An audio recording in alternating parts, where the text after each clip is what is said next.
Je vous présente mon travail sur Advanced Modeling of Fatigue Behavior in SMCs under Temperate Moisture Aging Conditions. Donc la présentation sera tenue en français. Alors, la pollution de l'environnement et l'émission des gaz à effet de serre posent des problèmes de nos jours. Donc les normes sont devenues de plus en plus restrictives sur ces aspects et l'objectif est de diminuer la quantité de dioxyde de carbone émise dans l'atmosphère. Donc, une des plus importantes solutions est d'alléger les structures en passant sur des matériaux de structure plus légers, comme par exemple les matériaux composites SMC ou le sheet molding compound. Donc, le SMC standard est constitué essentiellement par une matrice polyester chargée par des particules de charge, des particules de craie, les CaCO3, des fibres de verre sous forme de mèche et le procédé de fabrication et la compression à chaud. Alors, ce procédé passe par deux étapes essentielles. La première étape consiste à élaborer un mat de pré-imprégné en projetant des fibres courtes de façon aléatoire. Et la deuxième étape consiste au moulage à chaud sous une très haute pression et très haute température. Donc, afin d'arriver finalement à des pièces de structure comme celle montrée ci-contre, le haillon arrière de la PSA 3008. Donc, ces matériaux sont utilisés pour leur facilité de mise en œuvre et surtout la bonne propriété mécanique, notamment ce chargement cyclique ou répétitif de type fatigue. Ce qui a poussé la société Faurecia à utiliser ce type de matériaux pour des pièces ou bien pour des applications plus structurantes et plus légères. Alors, le dimensionnement fatigue des structures en composite SMC dépend de plusieurs paramètres. Le premier paramètre qui entre dans la boucle est le procédé de fabrication. Ce procédé de fabrication va engendrer une microstructure qui est très variable vu le procédé de fabrication utilisé. Cette microstructure, étant donné qu'elle est à base d'une matrice organique, donc elle sera très sensible aux contraintes climatiques, notamment l'humidité et la température. Ces deux facteurs environnementaux vont jouer le rôle de facteurs de vieillissement qui vont agir directement sur la durabilité des structures et finalement sur la durabilité en fatigue. D'où la nécessité donc d'optimiser toujours le procédé de fabrication.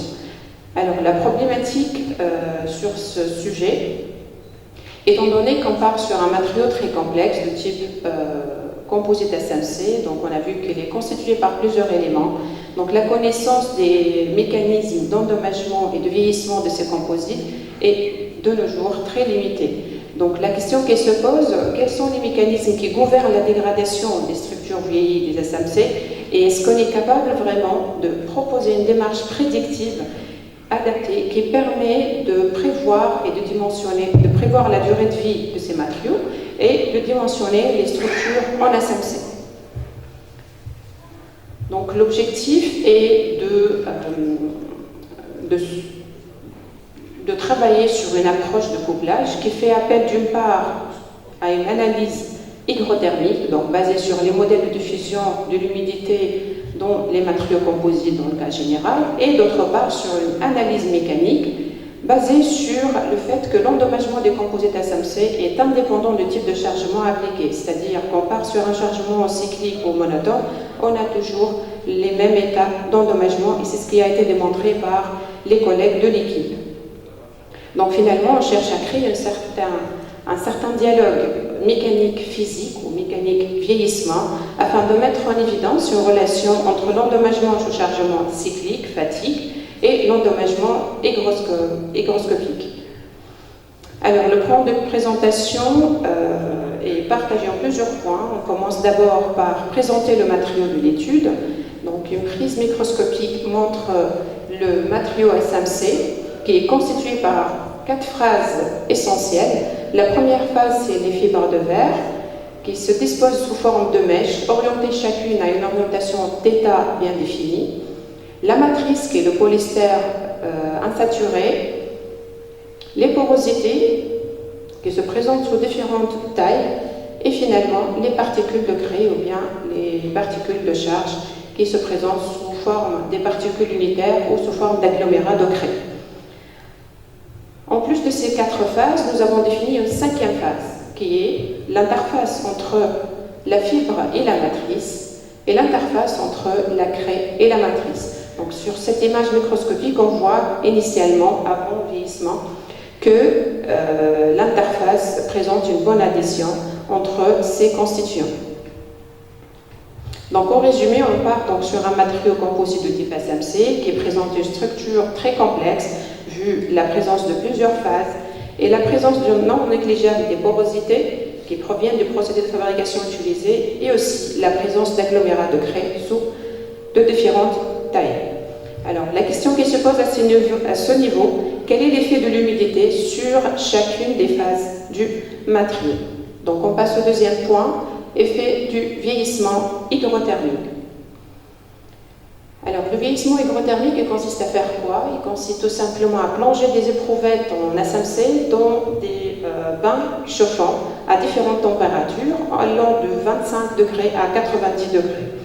Donc, le suivi continu de la prise en eau a été fait par des mesures gravimétriques et nous avons enregistré donc, la courbe qui présente la teneur en eau en fonction du temps à différentes températures. Donc, sur ces courbes, on remarque trois différentes zones. Donc la première zone qui est positive, où la masse d'eau augmente continuellement avec le temps, ce qui est tout à fait normal. Donc on plonge un matériau sec et qui commence ensuite à absorber de l'eau. À partir d'un certain moment, donc on remarque que la masse d'eau a diminué, puis elle a repris son chemin jusqu'à la saturation totale. La saturation est dénotée par le fait que le matériau n'est plus capable d'absorber davantage d'humidité.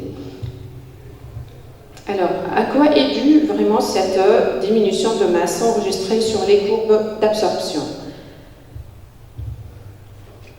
En fait, durant cette période de diminution, les surfaces extérieures des éprouvettes ont été contrôlées visuellement et nous avons remarqué l'apparition des taches blanches sur les surfaces extérieures.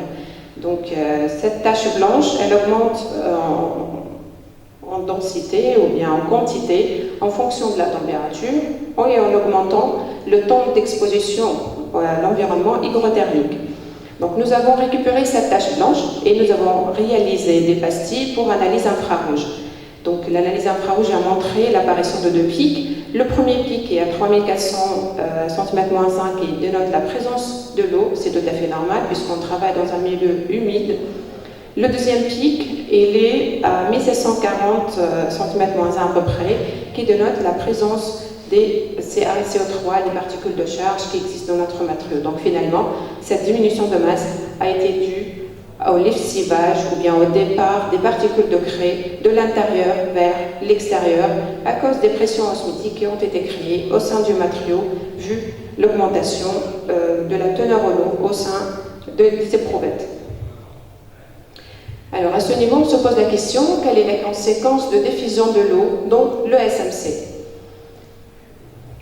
Donc plusieurs études microscopiques ont été réalisées à 90 degrés pour montrer l'aspect de dégradation, puisque quand on augmente la température, donc on voit les aspects, ou bien on voit bien l'endommagement à différentes prises. Donc sur le matériau vieilli, on voit que le matériau il est bien sain, il ne présente aucun endommagement. Au fur et à mesure de l'augmentation de taux d'humidité par rapport à l'absorption, donc ici on est à 15%, 30% et 60% par rapport à la saturation. Donc on remarque que l'endommagement augmente au fur et à mesure de temps d'exposition. Bien sûr là on est à la même température jusqu'à le craquelage total quand on voit là sur la dernière photo microscopique où le matériau est endommagé totalement. Donc au final, on était capable de proposer un scénario de dégradation hygrothermique. Donc imaginons que nous avons un matériau SMC constitué par des fibres de verre, des porosités et des particules de craie émergées dans de l'eau portée à différentes températures. Donc initialement, l'eau va s'infiltrer dans le matériau en occupant les espaces vides, essentiellement les porosités. Donc ces porosités, elles vont augmenter de taille petit à petit jusqu'à avoir sa taille maximale, et là elle commence à créer une certaine pression osmotique aux alentours de ces parois et sur les zones voisines. C'est ce qui va pousser les particules de charge à partir donc, de l'intérieur vers l'extérieur, et finalement on assiste à la décohésion interfaciale qui est la plus prédominante dans notre cas. Donc ici, on parle uniquement de la dégradation par hygrothermie, sans aucun apport mécanique. Bien, donc ici, quels sont les effets de ces dégradations sur les performances mécaniques? Partons initialement sur un matériau préalablement endommagé par hygrothermie. Qu'est-ce qui va se passer si on apporte encore un endommagement mécanique? Donc passons au troisième point, l'étude de l'endommagement du matériau vieilli sous chargement mécanique. Donc notre but est d'arriver à proposer une nouvelle loi qui nous permet de prédire le comportement en fatigue des matériaux composés. Donc, oui. D'accord. Donc ici, on a fait des essais de charge-décharge continuellement afin d'évaluer la baisse de raideur en fonction du temps et de la température. Ici, on a remarqué que la contrainte au seuil, elle évolue en fonction du temps et de la température. Non seulement ça, mais aussi la cinétique d'endommagement apparaît constante, quelles que soient les conditions de vieillissement. Ici, donc, finalement, nous avons proposé une loi qui tient en compte uniquement de la baisse de raideur en fonction de la contrainte au seuil de chaque état d'endommagement. Ensuite, nous avons réalisé des essais en fatigue par déchargement cyclique et nous avons aussi déterminé une deuxième loi qui met en évidence la variation de la baisse de raideur en fatigue en fonction du nombre de cycles à la rupture. Donc je vais passer très vite sur les deux modèles, mais ici je résume à peu près qu'est-ce qu'on a fait. Donc ici nous avons réalisé des essais en fatigue et nous avons tracé l'évolution de la baisse de raideur ou bien l'endommagement D en fonction du nombre de cycles à la rupture. Nous avons réalisé aussi des chargements monotones, donc des chargements de charge-décharge, pour évaluer la baisse de raideur en fonction de la contrainte appliquée. Si maintenant, je choisis un point quelconque, sigma S, de la première courbe, et je le projette sur la deuxième courbe. Donc si on projette ces deux points dans le troisième plan, on obtient un premier point qui dénote sigma S NR, qui est le premier point de la courbe de Wöhler. Et ainsi de suite, on refait la même procédure plusieurs fois, jusqu'à arriver à avoir plusieurs points qui nous permettra de tracer une courbe qui décrit la courbe de Wöhler.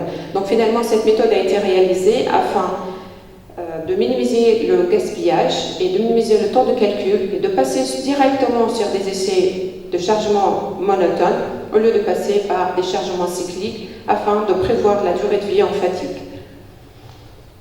En conclusion, donc, comme on l'a vu, le matériau SMC est très complexe et très hétérogène et l'endommagement des composites par des mécanismes de vieillissement est essentiellement physique qui est lié à la diffusion et l'absorption de l'eau.